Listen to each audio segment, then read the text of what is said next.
Merci beaucoup pour ces cantiques dans notre chant. Le Seigneur a sémé. C'est la catéchèse rétroactive de la semaine, chers auditeurs de Radio Maria. Nous revenons sur les textes liturgiques du 17e dimanche du temps ordinaire année A.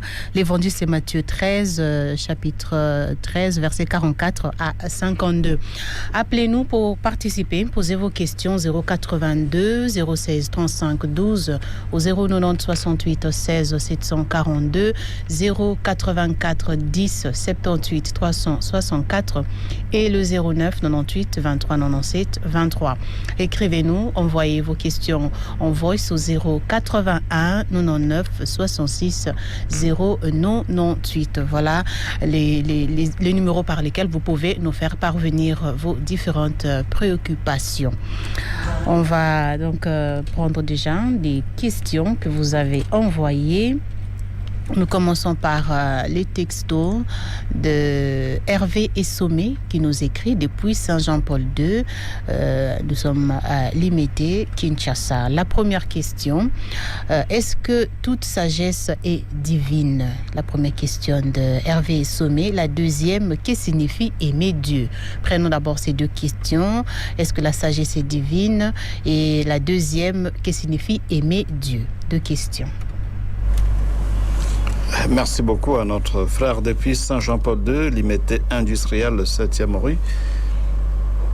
D'abord, la sagesse. La sagesse comme don de l'esprit est divine. Ça, c'est clair. Dans les différentes cultures, on trouve aussi la sagesse.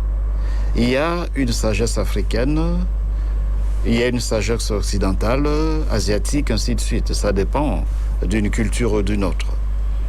Et dans les différentes sagesses, les différentes formes de sagesse qu'on a dans nos tribus, dans nos cultures respectives, il y a certainement des éléments qui viennent de Dieu.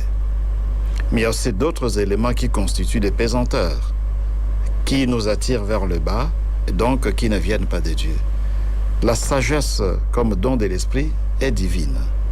Ça vient de Dieu, mais la sagesse de peuple, c'est-à-dire qu'on trouve dans les différentes cultures, eh bien là, il faut discerner. Il y a deux éléments qui sont divins, même si vous prenez, n'est-ce pas, notre tradition ancestrale, la sagesse qui vient de nos ancêtres, il y a des éléments qui sont conformes à l'Évangile. Et donc là, on voit que ça vient de Dieu.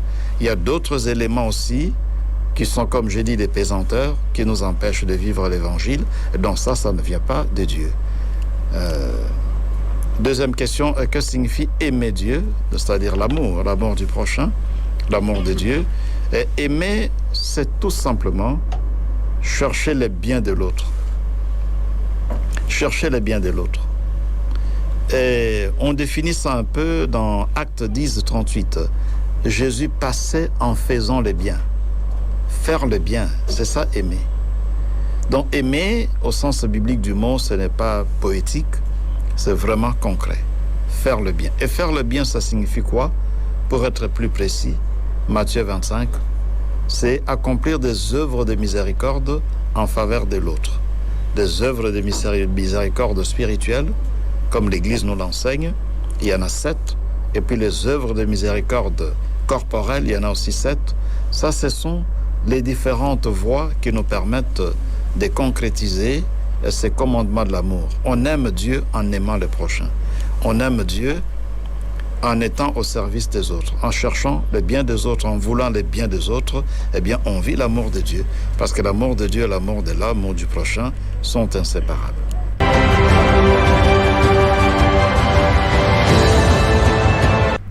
La troisième question, comment renoncer aux sécurités de ce monde pour avoir le trésor le plus précieux? Et pour terminer, comment prier de nos jours? Comment renoncer au trésor de ce monde pour s'attacher au Seigneur? Aux sécurités de ce monde. Oui, aux sécurités de ce monde. Il faut d'abord découvrir la valeur de Dieu. Ce n'est pas seulement une question de discipline. C'est plus qu'une question de discipline. C'est une question d'ordre spirituel d'abord.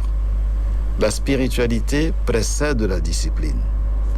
Parce que si on mise seulement sur la discipline, ce sera difficile. Pourquoi je l'ai dit? Je situe la question au niveau spirituel. C'est-à-dire, il faut d'abord découvrir Dieu dans la vie. Il faut d'abord le découvrir. Quand on découvre Dieu, quand on connaît Dieu, on découvre son importance. On découvre sa valeur. On comprend que Dieu doit être la priorité des priorités. Il va de soi qu'on va renoncer à beaucoup de choses. Philippiens 3:8, c'est Paul en fait de Tarse. Qu'est-ce qui est arrivé à Paul? Paul, à un certain moment, a découvert Dieu dans sa vie. Il était pharisien, mais il vivait un peu la foi d'un intellectuel qui connaît la parole de Dieu, qui l'explique, qui l'enseigne. Mais quand il a rencontré Jésus dans Acte 9, tout a basculé dans sa vie. C'est ainsi qu'il dira dans Philippiens 3:8, « Tout ce que je considérais comme avantage, pour le moment, je les considère comme des balayures, des déchets. Tout ce que j'estimais comme privilège, comme important dans ma vie, maintenant, je les considère comme étant des déchets à cause de la supériorité du Christ. » Donc, les grands problèmes dans notre vie, c'est de rencontrer Dieu. Et je crains que certains passent toute leur vie sans rencontrer Dieu. Vous priez Dieu, vous recevez peut-être le sacrement de l'Église, mais est-ce que vous avez déjà rencontré Dieu? La rencontre. Parce que quand on rencontre Dieu, on découvre qui il est, ça se remarque tout de suite par le détachement. On se détache de beaucoup d'autres choses. Ça, c'est l'expérience de Paul de Tarse. Philippiens 3:8, c'est l'expérience d'un certain Augustin d'Hippone. Quand il a rencontré Dieu, tout ce qu'il considérait comme avant, tout ce à quoi il était attaché, il a considéré ça comme étant des déchets. Et donc, la rencontre de Dieu, en tout cas, va de pair avec une série de renoncements que l'homme va faire. Quand l'homme est encore attaché au bien de ce monde, on se demande s'il a rencontré Dieu. Parce que la rencontre de Dieu fait qu'on relativise tout le reste. La richesse de ce monde, on en a besoin certainement, mais on ne va pas considérer ça comme étant prioritaire. On ne va pas vivre pour l'argent, on ne va pas vivre pour le pouvoir, on ne va pas vivre pour le plaisir de ce monde, mais on va vivre pour Dieu. Et le reste est relativisé. Comment prier? La question a été posée à Jésus, n'est-ce pas? Il a donné la réponse. Quand vous priez, dites « Notre Père qui es aux cieux ». C'est ça la prière. Comment prier? Voilà. C'est de Notre Père qui est la prière. La prière qui nous sert en fait d'école. C'est une école de prière, Notre Père. Une école de prière parce que ça nous apprend comment prier. C'est une prière que nous devons offrir au Seigneur. Nous devons prier de Notre Père. Mais nous devons aussi considérer ça comme étant école de prière. Notre Père nous apprend d'abord à prier en communion avec les autres. On ne dit pas mon Père, mais notre Père. Mon Père, non, notre Père. Ça signifie que quand vous priez, même si vous êtes seul, vous devez prier pour tout le monde. Vous devez prier ce Dieu qui n'est pas ton Dieu, mais qui est notre Dieu. Il est notre Dieu. Ce n'est pas mon Dieu. Même si je peux le dire aussi, il est mon Dieu parce que je veux une relation personnelle avec lui, mais il est notre Dieu. C'est-à-dire, on découvre la fraternité en appelant Dieu notre Père. Je ne l'appelle pas mon Père, mais notre Père. Parce qu'en disant qu'il est notre Père, eh bien, mon prochain, mon frère et ma sœur devient une personne que je vais regarder réellement comme un frère ou comme une sœur. Peu importe ses origines. Notre Père. Ça, c'est un élément important. Un autre élément important, c'est que la prière de notre Père commence par une série de louanges. Que ton nom soit sanctifié, que ton règne vienne, que ta volonté soit faite sur la terre. Donc, la louange, la prière de louange est très importante. C'est-à-dire louer Dieu pour ce qu'il est et pour ce qu'il fait dans nos vies. Et après, il y a une série de demandes. Donne-nous notre pain. Même là aussi, on ne dit pas donne-moi mon pain, mais donne-nous notre pain. C'est-à-dire, ce que le Seigneur me donne, c'est pour moi, mais c'est aussi pour le prochain. Donc, dès que j'ai ce que le Seigneur m'a donné, je dois penser aux autres. Parce que c'est notre pain. Votre pain, c'est notre pain. Ce que vous avez là, de matériel, votre argent, tout ça, c'est votre argent. Mais si vous êtes chrétien, sachez que c'est pour vous et pour tout le monde. La destination universelle de tous les biens que l'Église prêche. Et donc, ce que j'ai, ça m'appartient. eh bien, je dois penser aussi aux autres. C'est pour moi, je dois économiser, je dois essayer de réglementer, de m'organiser dans les dépenses pour ne pas exagérer, mais je dois penser aux autres. Voilà. Merci. Et il y a toute une d'autres demandes qui viennent par la suite. Et dans la tradition de l'Église, nous disons que la prière par excellence, c'est la messe. Et donc, comment prier? Il faut aussi passer par la messe. Valoriser la messe dans notre vie comme étant la prière la plus importante. C'est vraiment le sommet de la prière chrétienne pour nous, c'est la messe. Parce que Jésus lui-même a recommandé ça. Il a dit aux apôtres, faites cela en mémoire de moi. Et donc, nous n'oublions pas la messe, qui est la prière par excellence.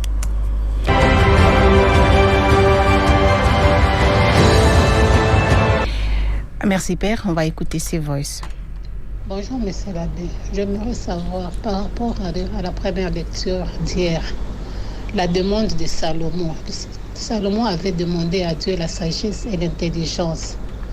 Et Dieu a été d'accord avec sa demande et lui a dit, je te donnerai une sagesse que personne d'autre n'a eu avant et personne d'autre n'aura après.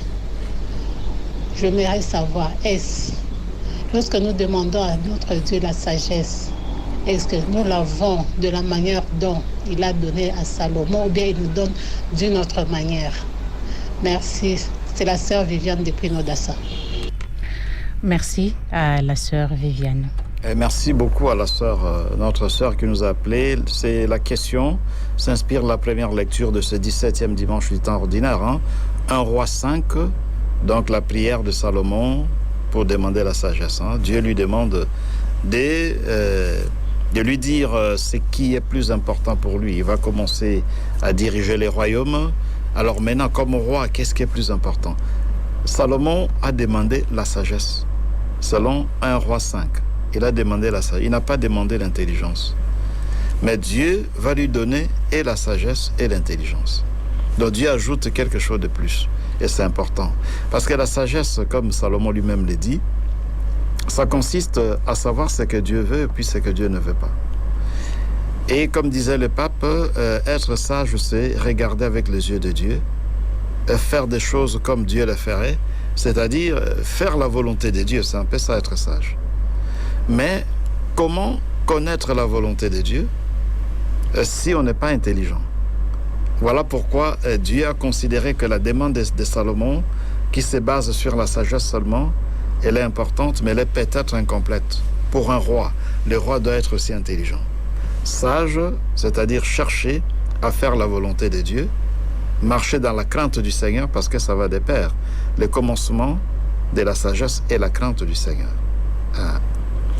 Plutôt le commencement, la crainte du Seigneur, le commencement de la sagesse, j'allais dire. Oui. Alors, c'est bon, parce que le sage craint Dieu, le sage fait la volonté de Dieu, mais comment connaître la volonté de Dieu? Il faut être intelligent. Et les dons d'intelligence qui vient de l'Esprit Saint, c'est parmi les dons de l'Esprit Saint, parmi les 7 dons. Voilà pourquoi à Moïse, plutôt à Salomon, il sera donné aussi l'intelligence. Maintenant, la deuxième question de la maman. Je te la donnerai comme personne d'autre. Mais c'est dans le contexte. Dans l'histoire d'Israël, Salomon est le dernier roi qui a régné sur tout le pays. Parce qu'après lui, c'est le schisme. C'est sûr qu'en écrivant cela, celui qui a écrit ça, il s'est rappelé de l'histoire d'Israël. Il a vu qu'après Salomon, c'était déjà le chaos parce que le royaume s'est divisé en deux. Alors quand il dit plus que personne, ça veut dire que pratiquement, tu es sage plus que tous les rois qui ont suivi. Parce que ton successeur n'a pas pu gérer les choses comme il se doit. Il y a eu le schisme, le royaume s'est divisé en deux. Mais toi, tu es plus sage. Il est plus sage que ses successeurs. Ce n'est pas vraiment être sage au sens de universalité, tout ça, dans tous les temps. Non, il ne peut pas être le sage de tous les temps parce que Jésus lui-même était l'incarnation de la sagesse. Mais c'est par rapport à d'autres rois. Donc il peut être considéré comme étant plus sage par rapport à d'autres rois d'Israël.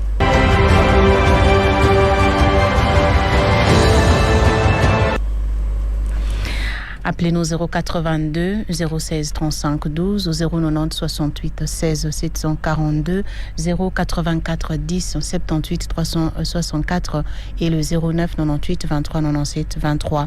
Lydie depuis Goma de la paroisse Bienheureuse à Noirit. Une question hors sujet. Je voudrais savoir ce que vous savez sur le culte du féminin sacré et de Marie de Magdala comme épouse de Jésus. C'est Dan Brown dans les livres d'Anne Vinci Code qui le parle, qui le dit. Oui, ça c'est le livre, oui. C'est un livre que certains ont certainement lu. Bon, lui, il dit des choses qu'il croit être vraies, mais bon, nous avons comme référence la Bible. Nous avons comme référence la Bible. La Bible ne présente jamais Marie de Magdala comme étant épouse de Jésus. La Bible n'est pas hypocrite. Il n'y a pas d'hypocrisie dans la Bible. La parole de Dieu n'est pas hypocrite. C'est-à-dire dire une chose et son contraire, ou bien cacher des choses. Si Marie de Magdala était l'épouse de Jésus, on l'aurait dit clairement. On l'aurait dit clairement. Si Jésus avait une épouse, on l'aurait dit. Et si c'était Marie de Magdala, on l'aurait dit. C'est comme les enfants de Marie. Si Marie avait des enfants, la Bible l'aurait dit clairement. Or, la Bible ne parle jamais des enfants de Marie, mais des frères de Jésus. Et c'est différent. Des frères de Jésus qui, dans les contextes juifs, en araméen, où le mot cousin n'existe pas, frère, ça veut dire cousin. Et le frère utérin, celui avec qui vous partagez la même maman, c'est votre frère, le fils de votre maman. La Bible précise toujours, si c'est votre frère avec lequel vous avez la même maman, on dit « Voici mon frère, le fils de ma maman ». Or, les frères de Jésus ne sont jamais présentés comme les fils de sa maman. Et donc, ce ne sont pas les enfants de Marie, tout comme Marie de Magdala aussi, on la présente comme disciple du Seigneur. Elle joue un rôle important dans Luc 8. Donc, elle est parmi ces mamans-là qui encadraient les apôtres du point de vue matériel pour leur fournir ce dont ils avaient besoin matériellement. On n'a jamais dit que c'est l'épouse de Jésus. Et donc, ça ne sert à rien de forcer la note. Là où la Bible ne dit rien, eh bien, n'inventez rien. Le culte du féminin, bon, ça c'est dans l'idolâtrie, c'est idole, ce sont des idoles. Et ça apparaît, je crois, chez le prophète Isaïe, je crois, qui parle de la grande dame du ciel. La grande dame du ciel, dans les contextes de l'époque du paganisme, c'est ça, une divinité féminine, en fait. Mais ne croyez pas que c'est la Vierge Marie, parce qu'elle n'est pas une déesse. On ne l'a jamais présentée comme une déesse. Elle est la mère de Dieu. Et quand Élisabeth reçoit Marie, dans Luc 1, elle dit « Comment se fait-il que la mère de mon Seigneur vienne jusqu'à moi ?» C'est important. Élisabeth, suivez la précision, Élisabeth ne dit pas « Comment se fait-il que la mère du Seigneur ?» mais la mère de mon Seigneur. Et mon Seigneur, ça signifie Dieu, c'est-à-dire Adonai. Adonai, c'est mon Seigneur. Voilà pourquoi Marie est considérée déjà dans la Bible comme étant la mère de Dieu, mais pas une déesse. Et l'Église catholique la vénère comme étant la mère de Dieu. L'Église catholique n'a jamais dit que Marie est une divinité, une déesse. Jamais. C'est une personne importante dans l'histoire du salut, une dame importante, qui est la mère de Dieu. Théotokos, comme on dit. C'est tout.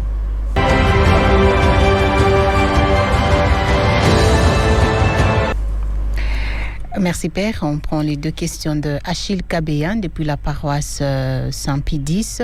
La première, juste pour savoir, Salomon a demandé la sagesse à Dieu, mais qu'est-ce qui l'avait poussé à avoir plusieurs femmes? Le désir de la chair ou quoi? La deuxième question, pourquoi les hommes politiques de nos temps ne demandent-ils pas la sagesse comme Salomon? Nous devons prier pour eux. Paul le dit, nous avons le devoir de prier pour le gouvernement, pour qu'ils aient aussi la sagesse. Est-ce qu'ils ne demandent pas la sagesse? Ça, je ne le dirai pas. Je crois qu'il y en a qui prient, qui demandent aussi la sagesse. Et donc, nous devons les accompagner spirituellement par nos prières aussi, pour que le Seigneur leur accorde la sagesse qu'il avait accordée à Salomon. Évidemment, il ne suffit pas de demander la sagesse. Il faut encore des dispositions intérieures qu'il faut pour être sage. Il ne faut pas demander la sagesse et ne pas chercher à être sage. On demande la sagesse et puis on se discipline, on fait un effort pour vivre comme un sage. Pour que ces dons de la sagesse portent des fruits dans nos vies. Salomon avait plusieurs femmes. Est-ce que c'est le désir de la chair? Il ne faut pas les juger par rapport à notre contexte.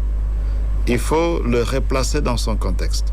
Et quand on lit la Bible, même si la Bible n'est pas un livre d'histoire, l'histoire d'Israël comme telle, si vous voulez étudier ça, il ne faut pas se baser seulement sur la Bible. Il faut surtout voir d'autres textes parabibliques, mais du moins on voit que le règne de Salomon a été caractérisé par une grande ouverture politique. Une grande ouverture politique. Israël s'est vraiment ouvert à d'autres peuples. Il a eu des relations diplomatiques avec beaucoup de pays de l'époque.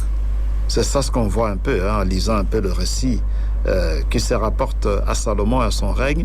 Il faut dire que quand il était roi, Israël s'est beaucoup ouvert sur le plan politique au niveau de l'échiquier international de l'époque.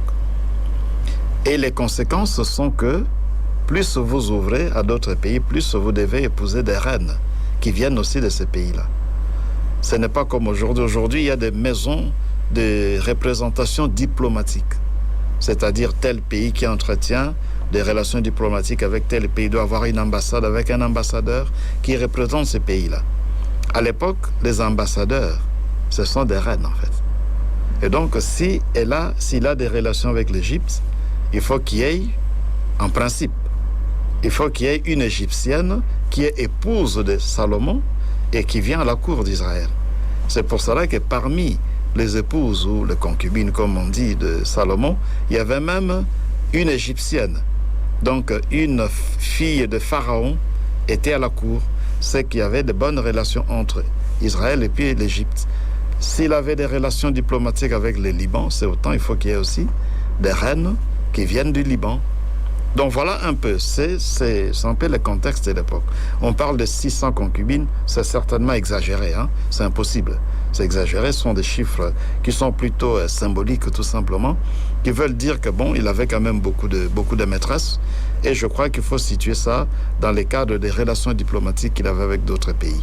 Et ça a quand même eu des répercussions négatives, parce que toutes ces reines, toutes ces maîtresses, s'amenaient chacune avec les divinités de son pays. Et donc, les divinités païennes sont entrées en Israël aussi à cause de cette ouverture politique-là. Donc, d'une part, c'était bien qu'Israël s'ouvre à d'autres pays, mais en même temps aussi, cela a fait que des divinités étrangères se sont infiltrées en Israël à travers les différentes reines ou les différentes maîtresses que Salomon avait. Et c'est même l'une des raisons du schisme. Du point de vue spirituel, ce sera aussi cette faiblesse sur le plan spirituel, cette fragilité dont les pays devenaient un peu fragiles spirituellement parce que certains juifs, semble-t-il, ont commencé aussi à adorer les divinités de certaines maîtresses ou de certaines reines qui étaient à la cour de Salomon.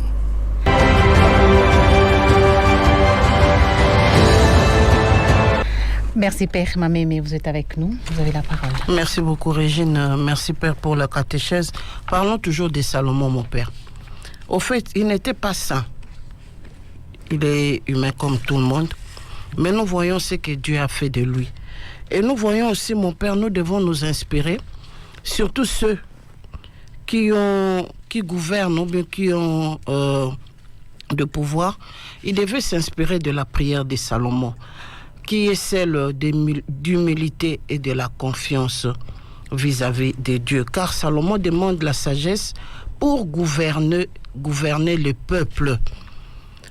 Personnellement, il se voit comme s'il est incapable, mais avec la sagesse que Dieu va lui donner, il sera capable de bien remplir sa mission, qui est celle d'être au service du peuple, de chercher toujours son bonheur et sa sécurité.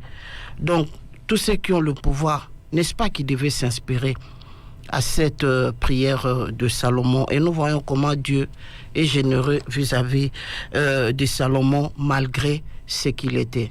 Votre mot, mon Père, merci. Oui, c'est vrai que ce que vous dites là est tout à fait pertinent.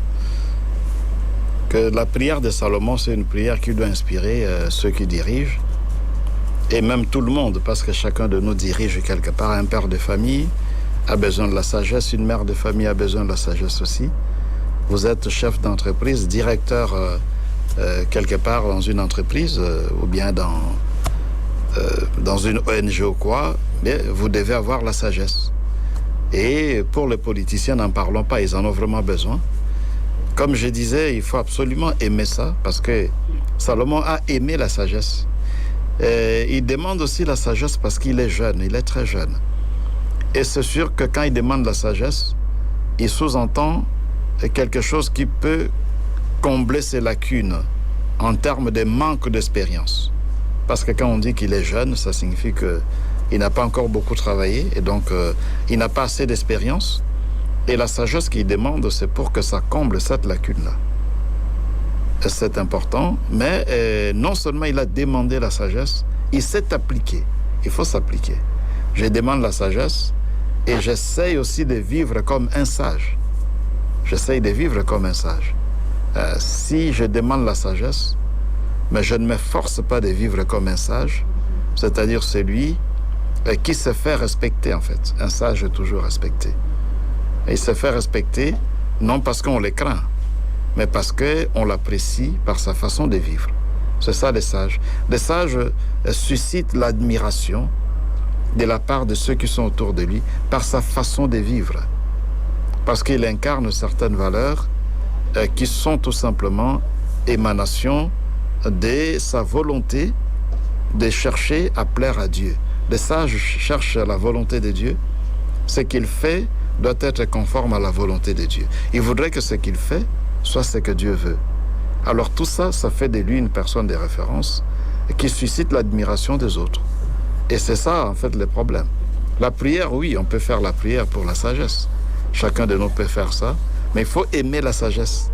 Aimer la sagesse, ça signifie s'appliquer à être sage dans la vie de tous les jours.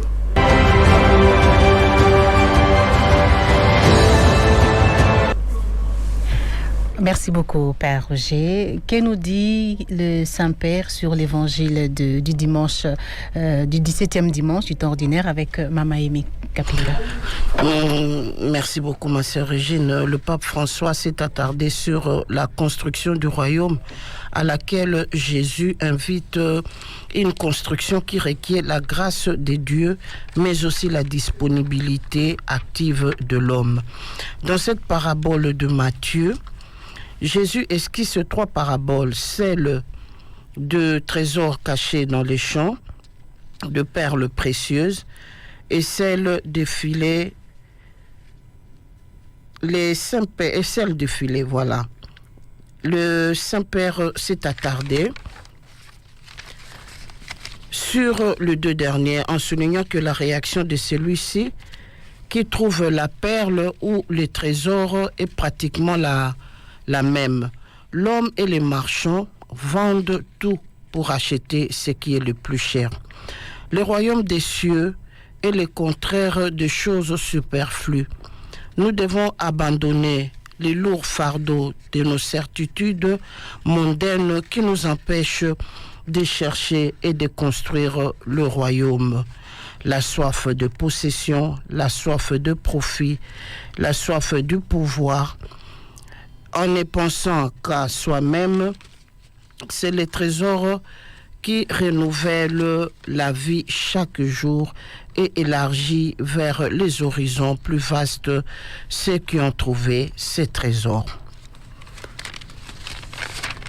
Ceux qui ont trouvé ces trésors ont un cœur créatif, chercheur, qui trace et suit un chemin qui nous amène à aimer Dieu et à aimer les autres et à nous aimer nous-mêmes. Le Christ qui est le trésor caché de la paix et la perle de grande valeur ne peut qu'éveiller la joie, toute joie du monde et de découvrir un sens à sa vie. la joie de se sentir engagé dans l'aventure de la sainteté. Voici ce que l'évêque de Rome nous a dit à propos de ce qui est de l'évangile d'hier, ma sœur Régine. Merci. Merci, Maman Aimée, Père Roger. Merci beaucoup. Je crois qu'il n'y a pas de commentaire à faire, sinon remercier Maman Aimée et remercier surtout le Saint-Père pour toutes ces homélies qui sont toujours très pratiques. Le pape nous parle avec des mots qui sont simples parce que, comme il est dit lui-même dans Evangelii Gaudium, il dit que quand en fait on prêche la parole de Dieu, c'est comme si vous parlez le dialecte de celui qui vous écoute.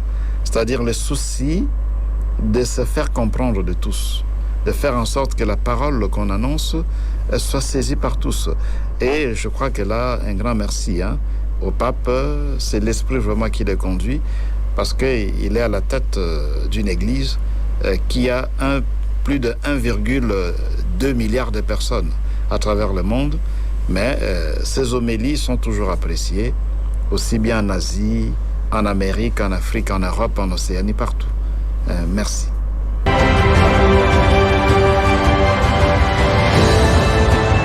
Alors, on va terminer par un mot de la fin, Père Roger, de votre part.